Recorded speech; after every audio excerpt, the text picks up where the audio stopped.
కాంగ్రెస్ హయాంలో ప్రజాధనం దోపిడీ జరిగిందని బీజేపీ ఎంపీ లక్ష్మణ్ విమర్శించారు. మహిళా రిజర్వేషన్లు, పునర్విభజన బిల్లులను అడ్డుకున్న పార్టీలకు ప్రజలు గట్టిగా బుద్ధి చెప్పారని అన్నారు.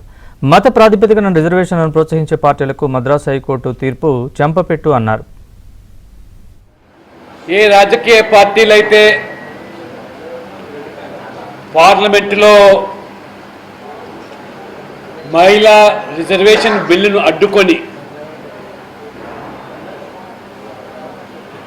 మహిళల ఆగ్రహానికి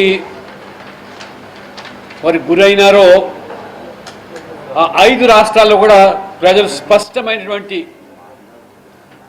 తీర్పును ఇవ్వడం జరిగింది. మన రాష్ట్ర ముఖ్యమంత్రి రేవంత్ రెడ్డి గారు